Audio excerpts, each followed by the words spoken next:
Hello and welcome to those of you that are joining. I can see we've just started our webinar a few seconds ago. We're going to give everybody another 30 seconds to join, and then Caitlin and I are going to be kicking off in the next minute. I think we're good to go. Do you want to kick us off, Caitlin? Sure, happy to. Thanks, Laura.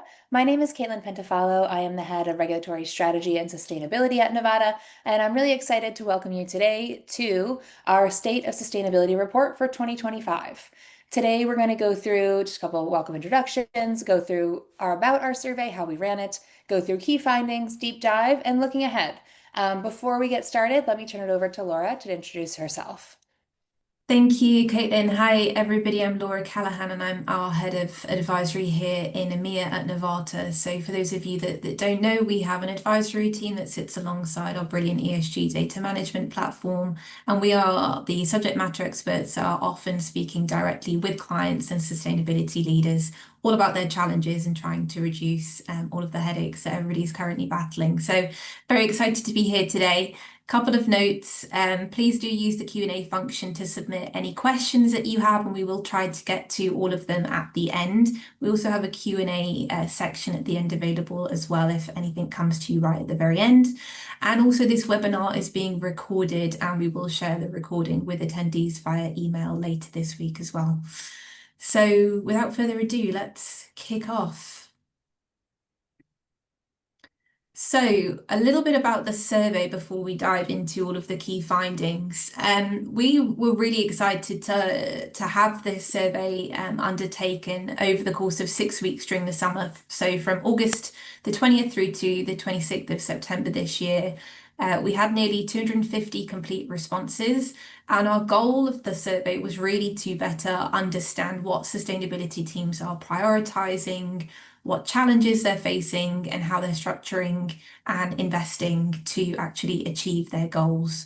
We know 2025 has been a really turbulent year for many sustainability practitioners, so we were really intrigued to hear about how various different individuals and teams are really responding to some of these challenges. And with the respondents, we had a really great broad range of organizations from early stage companies to global enterprises, really good, strong representation from companies, particularly those headquartered in Europe. We had 122 respondents, so about 49% of total respondents. In North America, we had 90, which is about 36%. And rounding out, we also had some respondents from Asia Pacific, Latin America, Middle East, and other regions as well, which all accounted to about 14% of respondents. With regards to size, company sizes by FTE ranged from the 2 to 10 range to more than 10,000 employees. The top categories that were represented were those that sit within the 51 to 200 employees. And that actually represented 58% of the total number of respondents that we had. The respondents were also reporting from a wide range of revenue, so from under $10 million all the way to over $1 billion. Most of those that were represented were in the $101 to $500 million range. And given our exposure here at Novata to financial services and also companies, we had a strong representation from the financial services sector. So 37% of respondents identified themselves as fitting within that industry. And then other sectors that we had include the likes of technology, energy, construction, infrastructure, healthcare, retail, e-commerce, transport, and logistics. So we had a really great range of different respondents providing their views and opinions and ideas within this survey. And the full breakdown of all of the respondent demographics are actually provided in our report. So if you want to have a little bit more of a glimmer into the finer details of who was responding, then you can find all of that in the full report. So that's a bit of background about the demographics of the survey. So to really help set the context for what we're about to talk to today. And I'm going to hand over to Caitlin to actually kick us off with some key findings at the beginning. All right, let's dive into some key findings. So we've separated this out into three sections. So first, top priorities for teams, then a little bit on challenges and concerns, and then we're going to round that out with resourcing and team structure. Before I tell you what exactly our findings were, we've got a poll. So on the side, you're going to see this poll. What is your organization's top sustainability priority? So please use the chat features to pick one of these. It may be more than one, but please do choose your top priority. Going to give that a second just for the results to come in. Okay, a bit of a dead heat, but coming in up top with 34% of the vote is improving sustainability data management. So with that in mind, if we go to the next slide, let's see how that stacked up relative to our top priorities for teams. So across the survey, we saw three clear priorities emerging as the backbone of current sustainability strategies. So first of all, greenhouse gas emissions accounting and reduction planning. This one top of the list for those responding to our survey.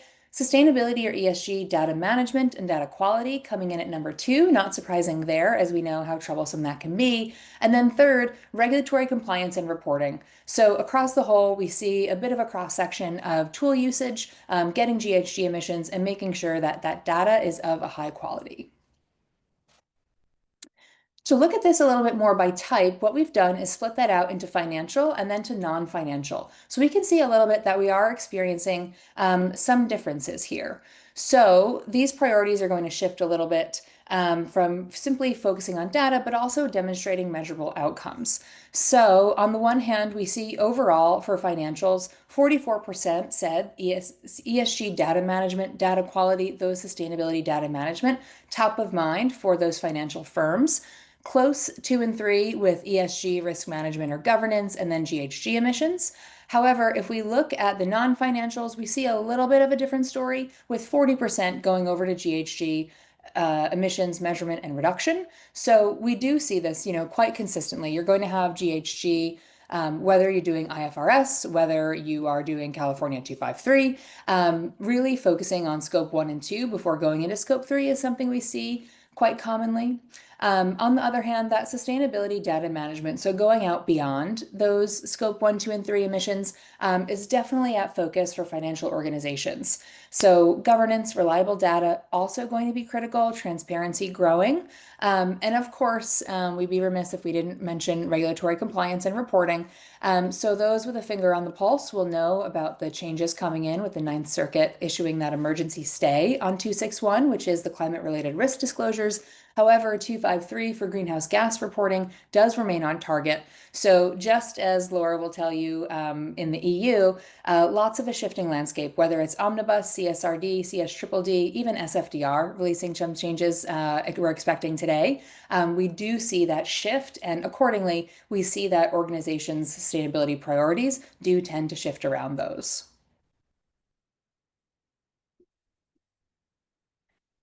If we were to look at the challenges and concerns identified by survey respondents, we also see some growing pains here in a field that's definitely maturing. So one side of the coin, data management, top priority. On the other, it's also a top challenge. So respondents cited things like supply chain data collection, data accuracy and quality, and fragmented systems and manual processes as these truly persistent pain points. We'll go into this a little bit more later, but another big area of concern is demonstrating business values. So organizations are struggling to find that link between ESG impact and then financial or business metrics. So it's quite common in our area that people are going to try to measure value through internal KPIs and formal ESG reporting. But from that value perspective, respondents are also needing to meet this demand in investor or lender expectations, improving stakeholder trust, and overall proving that there's high value and high return in what it is they're doing.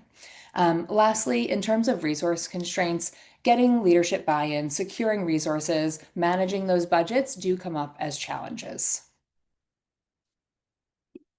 Now we can see a little bit about what are those challenges and concerns.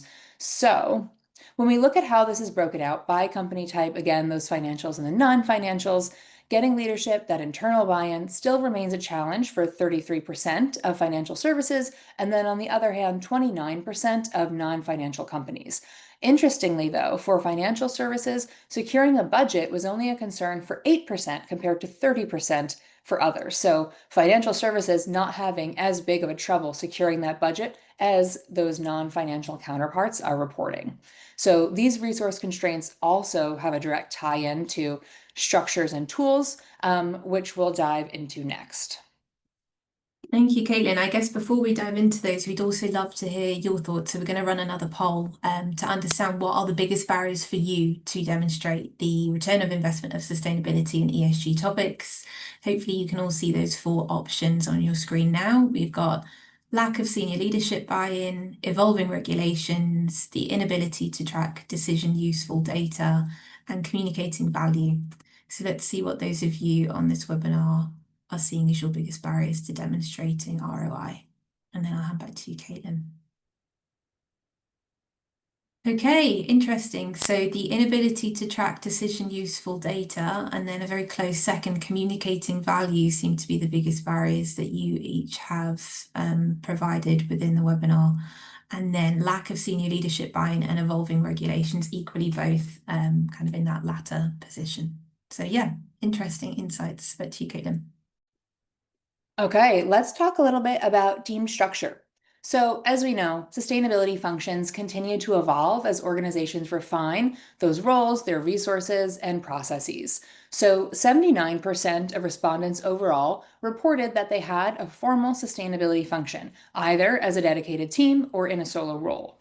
For those with internal teams, we saw two things. So, first, when it comes to skills within teams, climate risk assessment and management, most identified skill gap. So, definitely feeling that pressure as we see that shift into IFRS related regulations, that climate risk management and assessment, definitely a high priority. This was then followed by supply chain due diligence, data and software proficiency, and then impact measurement and regulatory expertise. For those relying on external partners, key areas that they seek to support include GHG accounting, regulatory compliance and reporting, ESG strategy development and implementation, sustainability data management, and then lastly, climate risk assessment. So we can see a little bit of a shift that if your team's internal, climate risk assessment, super high priority, big identified skills gap. For those that are using external partners, a little bit of a different story because they're really looking for that support around GHG accounting. So, what I would say overall is that these are mirroring priorities that we did see earlier. So, similar trend coming through here. If we are to look at budgets and take a closer look into areas where teams are spending, what does that tell us? What does that look like? So, when asked to choose up to three areas they were spending the most commonly used external tool, ESG software platforms, was that top spend. When that was broken out by team size, organizations with smaller internal teams appeared more likely to invest in ESG software platforms, suggesting that limited internal capacity was a greater driver, causing that need for efficient, technology enabled solutions that would allow them to meet investor expectations and reporting requirements. In terms of budget breakdown, teams spend the most on ESG data platforms and technology, followed by external consultants, and then lastly, that compliance and regulatory support or in-house experts. So in terms of looking at financial services a little bit here, financial service firms are more likely to invest in data platforms or tools compared to those non-financial counterparts. This may be because there's a notable share of financial services and investors that often are paying for platform access for portfolio companies, whereas non-financial orgs, we see more of a tendency to spend around investor or stakeholder reporting, getting certifications or other accreditations, and then doing carbon accounting, and lastly, climate-related reporting. So, bit of a different story depending on the financial and the non-financial, and then depending on size as well. So, definitely some trends that we're seeing. This slide is one of my favorites because we're seeing that we're at a little bit of a crossroads, a little bit of a transformation point here. 60% of those that responded to our survey are still relying on spreadsheets or manual tracking to manage their data. Just over 50% reported using an ESG software platform. 26%, that figure on the right, 26% of respondents also report having a custom built internal system. So we're kind of seeing a tale of two organizations here. Lot of heavy reliance on spreadsheets, manual tracking, but a quarter of those that we talked to are also reporting having a custom-built internal system. So on the one hand, very no tech, and on the other, very high tech. But overall, we are seeing a hybrid approach to data management that in a lot of ways reflective of how the function is maturing, showing us that digital transformation is in fact incremental. So there is, I would say, an opportunity here for teams to continue to lean into the benefits of technology to streamline data management in hopes of improving data quality and thus freeing up internal capacity to focus on strategy and impact. So the less that you're fiddling in your spreadsheets, you're sorting everything, color coding everything, the more internal capacity can go on those things that we know matter more. I am now going to turn it over to Laura for a bit of a deep dive into these three areas. Thank you, Caitlin. Yeah, we really wanted to just take some time to dive into three key areas that we see as critical to the next wave of sustainability reporting, given how they've really shown up in the priorities and challenges section that Caitlin just walked you through. So the three we're going to be focusing on are demonstrating business value, data challenges, and regulatory readiness. So if we could go first thinking about demonstrating business value, I think to really level set here, it's worth a quick reminder of the survey findings. So demonstrating the return of investment was a significant concern for respondents. As Caitlin mentioned earlier, internal KPIs or metrics were the most common means for organizations to really measure value internally. So this emphasis on measurement really does underscore the growing recognition that sustainability performance needs to be tracked with the same rigor as financial outcomes. Now, respondents have seen value from sustainability efforts as they have allowed them to meet investor or lender expectations, improve trust with stakeholders, reduce risks such as regulatory fines, helping to differentiate their brand and cost savings. And these are all noted in the top five parts of the report. But I think from a practical standpoint, we all know that there is no size fits all approach, but there certainly are steps that sustainability teams can take to help better connect their work to the bottom line. And I think speaking with clients on a daily basis, something that we hear time and time again is that they really want to be able to translate a lot of this sustainability data into decision useful data, and information that's easily translatable, something that can help support a business's sustainability story, but also help to inform decision making and also really resonate with different stakeholders and particularly the board. So if we think about maybe three areas that we could really focus on. So focusing on sustainability KPIs tied to business outcomes. So when we're thinking about the value of sustainability, a key question to ask is what sustainability KPIs are actually tied to business value, and are you tracking them? Our advisory team has actually spent a lot of time looking at what data companies can be tracking to measure potential cost reductions. Some areas we've identified include things like climate, carbon, human capital, so things like employee turnover and worker health and safety, all the way through to cybersecurity and resource management, so things like energy, water, and waste consumption. These are all core things that if you're tracking them, you can then start to identify the hotspots and really understand just how much companies are producing or consuming and where there might be areas to start reducing those and hopefully reducing costs. So this is really an area that companies can help to find opportunities to also create value that's tied to that bottom line. The second thing to maybe think about is highlighting risk mitigation opportunities. So sustainability initiatives often reduce exposure to things like physical, reputational, transitional risks.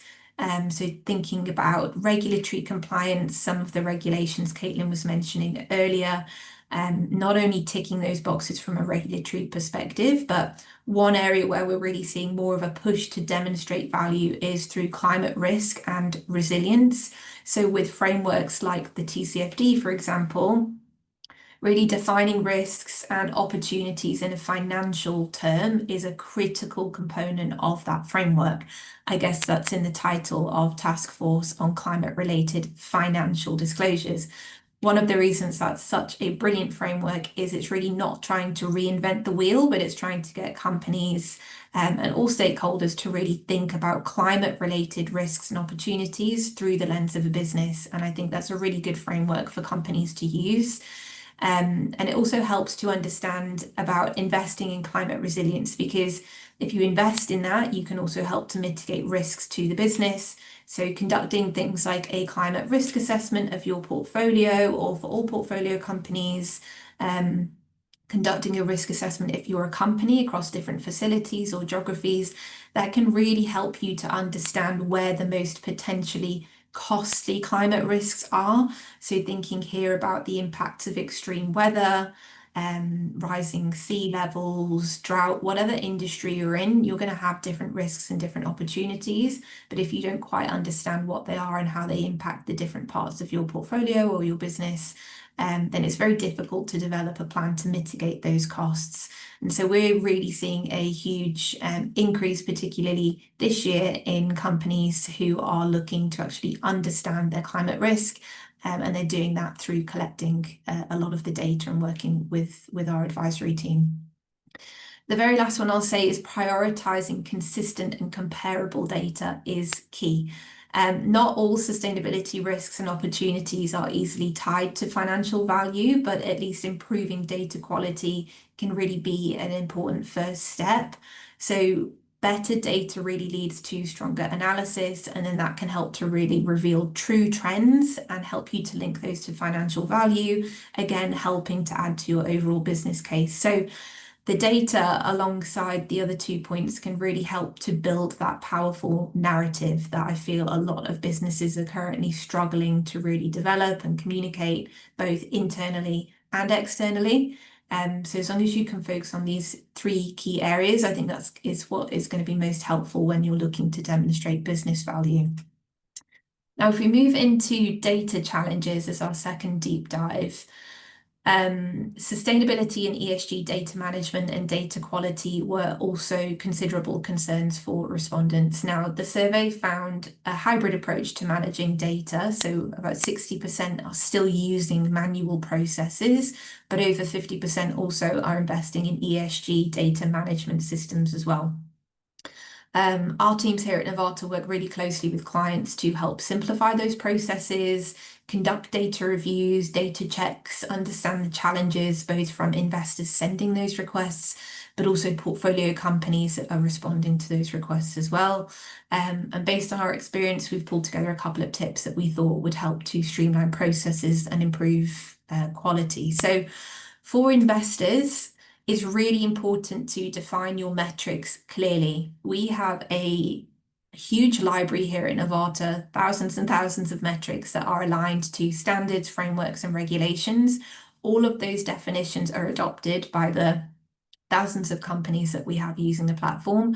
And so if you can start to really ensure that the metrics that you're collecting are aligned to things that we know others are collecting, then obviously that will help you to benchmark your performance, but also give you that confidence that you're gathering data in a standard way. So be really clear at the start what data is being asked for and how it's being used. Try to avoid customizing data points or asking super niche data points if you can, unless you obviously find it useful for whatever it is you're using that data for. But make sure you're also on hand to guide and explain any more complex metrics to companies. Make sure you're providing them with the tools and the training when that's needed as well. Always look out for additional context with every submission as well. This really helps, particularly when you're analysing and assessing year-on-year changes, because there may be certain things that have maybe significantly changed within a company that can help to confirm the validity of that data. So rather than assume, let's say there's been a 50% difference year-on-year on energy consumption or something like that, if you go into that extra detail to really read the explanation that's provided from companies, that can help you to establish if that is something that you need to go back and challenge, or if actually it makes sense why there's been such a big change year on year. And then lastly, for investors, also really look out for any outliers. So you've really got that notable advantage of a portfolio to compare against as well as previous year's data. So with all of the Novata benchmarks that we have, that's also an additional resource to help you identify any outliers in your portfolio. So within our advisory team, and for any of our investor clients that have actively asked to work with us in reviewing their data, one of the core checks that we actually include in our checks, alongside things like year-on-year changes, are any huge outliers in the portfolio that compare to the Novata benchmark. So it's another added layer that you can add to your checks as well. Now, for those of you that are companies in this webinar, it's going to be really, really important for you to engage relevant stakeholders as early as you can in the process. So making sure you truly understand where to source that data. It can take time, especially if you're going through a huge stage of growth, or maybe there's been some organizational changes. Those people that were gathering the data in previous years may not be there, or they may have shifted their responsibilities somewhere else. So take the time to really understand who's responsible for collecting what data, and make sure you have a clear understanding and communication around what deadlines exist as well. Clarify any ambiguity that you might have in metric definitions with your investors or whichever stakeholder it is that's asking you for this data. If you're not sure, then asking for clarity can really help to reduce the need for any revisions or changes later on, which again helps you to be more efficient, as you're not having to double down on going back through all of the data for a second or even third time if a stakeholder has questioned what you've initially put. And then lastly, establish an internal data review hierarchy. So whether you've got subject matter experts within the company, a sustainability lead, somebody in senior leadership management, make sure that there are kind of maybe 3 lines of defense when it comes to reviewing that data, so that if somebody's tirelessly working on all of these data requests, that person at least can have some comfort that another person may pick up on something that may be written in error. So having a good internal data review hierarchy, data governance is really, really important for you to establish as well, just to also make sure there's accountability, but also to help reduce any potential errors as well. Now, lastly, regulatory readiness. I think the bane of our lives for many of you in the sustainability space at the moment, but regulations have continued to be a driving force for sustainability efforts across organisations. Unsurprisingly, there are huge regional differences that are shaping focus areas for organisations, and we honestly expect to see more changes in the coming year with updates to the Corporate Sustainability Reporting Directive, the CSRD. With the omnibus, we've got EU taxonomy changes happening, California regulations, currently some of those on pause as of yesterday, and then the Sustainable Financial Disclosure Regulation, SFDR, in the EU. On top of that, we've got other regions that are producing more and more regulations. So we know the UK is also due to make some more announcements on their adoption of the IFRS over the coming months as well. So about 38% of respondents said that they were preparing for or complying with CSRD. And although the EU Omnibus has delayed disclosure obligations for organisations, it's really clear that many are still using that time to get ahead or leveraging the regulation as a blueprint for stronger, more resilient or more standardised reporting practices. We've actually seen a lot of organisations now that won't be reporting until 2028. They'll be reporting on 2027 data. And although that seems like a good couple of years away, the most proactive companies that we're working with are actually in that process now of doing a pilot data collection exercise in 2026. Again, just making sure that they've got that good data governance in place, they understand what gaps exist. And with the new ESRS data points due to be finalised and announced just in a few weeks' time, we have got a lot of companies lining up pretty much from 2026 to actually start then gathering all of that, conducting a bit of a gap analysis and seeing an idea of what they need to focus on, so that when it comes to that disclosure in 2028, they've hopefully had the whole of 2027 to proactively address any gaps or even mitigate any risks. A lot of these things are all about transparency. So the last thing companies are going to want to do is leave that assessment of identifying gaps until the last minute, and then not have any way of mitigating those risks. And we know that risk mitigation is really important, as we saw in Caitlin's segment earlier as well. I think also when it comes to regulatory readiness, as we think about the sustainability landscape and how it's evolving, we wanted to give you some steps about how you can stay on top of requirements and also keep your confidence in reporting. So, as I said before, establishing clear ownership and accountability. So assign a clear responsibility for tracking sustainability related regulations within the organisation, whether that be sustainability, risk, compliance or legal, and ensure board level oversight and regular reporting is happening on a regular basis as well, so that you understand what regulatory changes are happening and also their implications. Build a regulatory monitoring system. So if you can, subscribe to some trusted regulatory update services. So some key ones that we keep an eye on include EFRAG, the ISSB, SEC or FCA, any local authority ones that you can sign up to are really good as you get those directly into your inbox. Make sure you've got a central regulatory tracker as well, so that you can help to map any obligations across different jurisdictions. Within Novata, we actually have a regulatory navigator tool that's free to access via our website, where you can type in your information and that will automatically tell you whether you're in scope for certain regulations. So if you've not yet used that and you're a bit unsure, definitely check that out on the website.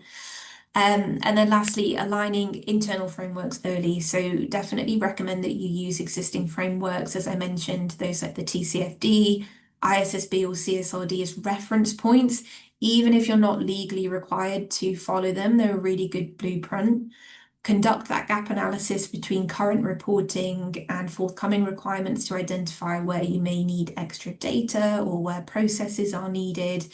And then also integrate sustainability data collection into your core business systems. So again, really thinking about the breadth and depth of your business, including the likes of finance, procurement, HR, to ensure consistency and auditability, and also to get their buy-in. So it's easier for you to talk about these sustainability topics and that all-important topic of that return of investment that we've been seeing as a trend throughout the report.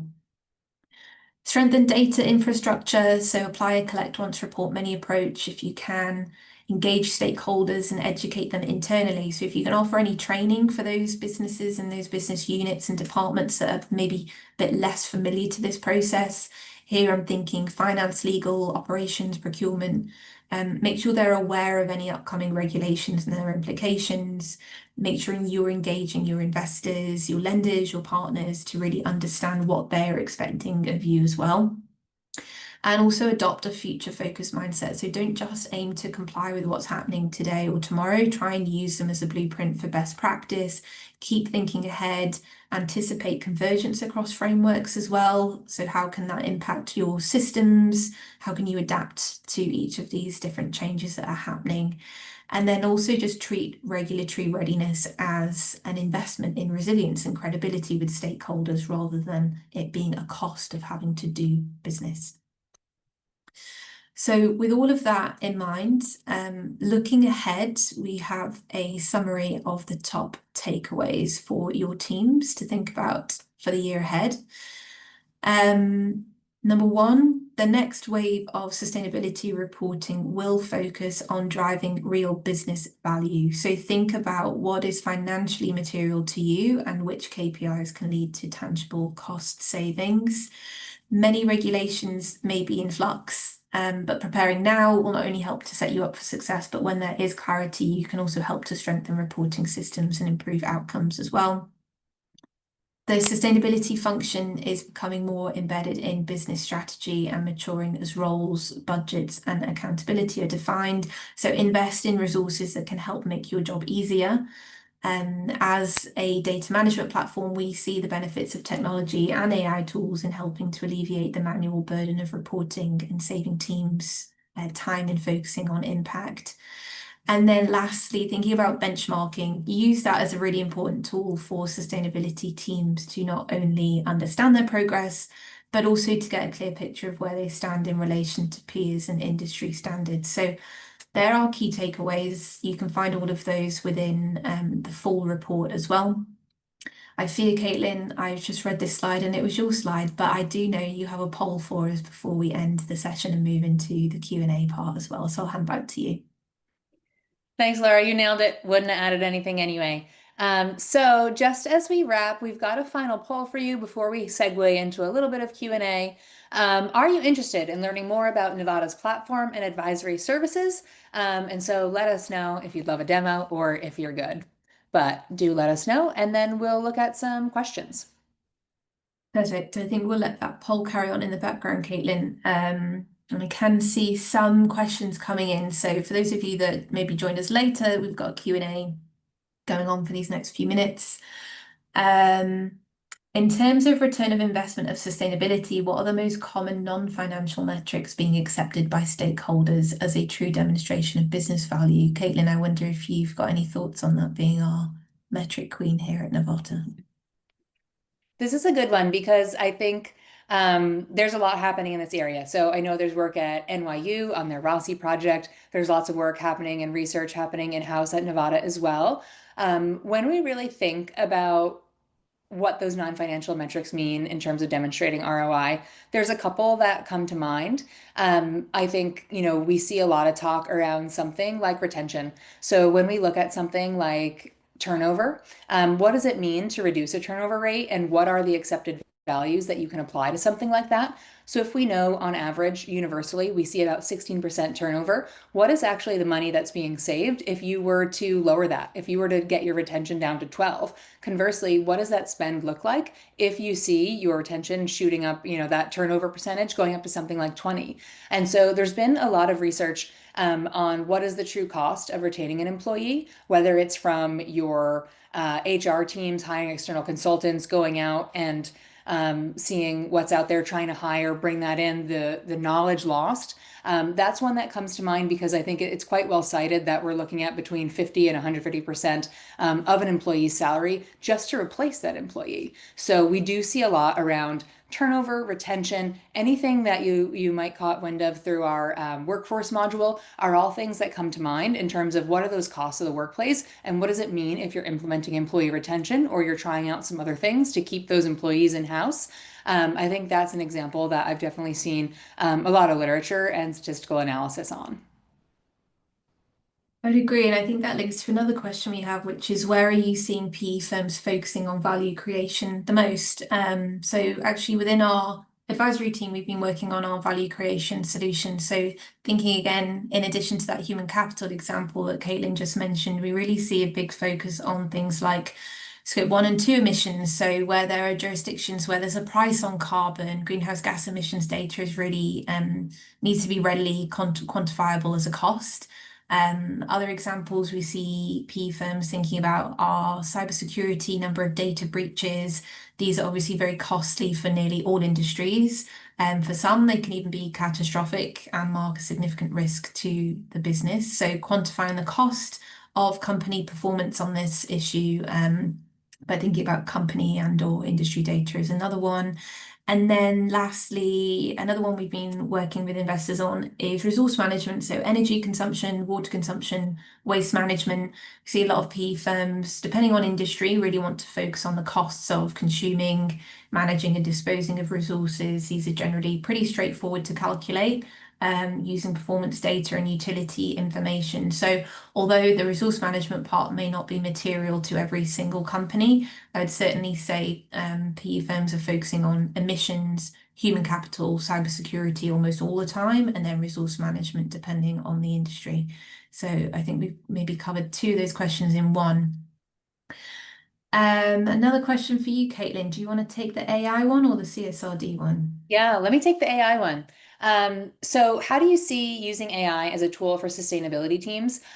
This is something that I utilize, in my role as our head of sustainability every day. And so when I'm thinking about something like EcoVadis, anyone who's got B Corp coming up in June 2026, we're all on the line for I would say, a lot of repeatable tasks. When we're being asked to show, okay, what is it that we put in for employee safeguards? What do our policies look like around discrimination and harassment? We're oftentimes going back to those same sources. We're going back to our HR teams, to their policy books, to our online training resources. And I find myself just repeating those answers quite a bit. And so the way that, we've embedded AI, I think two ways. One, within the team, how we're using it, how we're learning from that data, how our systems speak to each other, but also in terms of the tools that we use at Novata to help you respond to those surveys. So if you know that there's a document in there related to discrimination and harassment policies, instead of having to re-upload that to read it again, what our AI will do is read that, pull it out, and suggest it as an answer for you. So doing a lot of those tasks that frankly used to eat a lot of our time, and conversely a lot of our budget to get those attachments, organize them, put them all up there. A lot of that work I see truly being automated. I also see that happening on the other side of things where AI can jump in and do a great job on something like RFP submission. So we're kind of using it as a bit of a extremely, junior role on our team where they're doing a lot of that basic day-to-day task management of responding to documents, finding documents, identifying those. Those are things we feel really confident that with an additional human in the loop check, we can be quite efficient in that way. Nice, great answer. I know within our advisory team, we're very big on leveraging AI as much as we can for efficiencies as well. Now we have a question here, probably the last one of the webinar, which is how might the CSRD setback change the landscape? I'm happy to take this one. So, yeah, I mean, there's been lots of changes in nearly almost every regulation in every jurisdiction this year. So it's been really difficult to keep on top of. Personally, I'm looking forward to hopefully a bit of calm, and trying not to think about the CSRD as a setback too much, but I do certainly see it changing the landscape. So based on the latest leak that we saw, it looks like EU Parliament are going to be raising the employee threshold for CSRT to 1,750, which is huge if we think back to what those original thresholds were. I'm hoping from a landscape perspective that regardless of regulation changes, stakeholders are still going to be demanding sustainability information. They're still going to be demanding transparency and accountability. So I don't see that going away. What may change is how companies actually allocate their energy. So hopefully less time on thinking about reporting or getting questionnaires right from different stakeholders and actually just having the time and energy to focus on doing things right, thinking about their performance.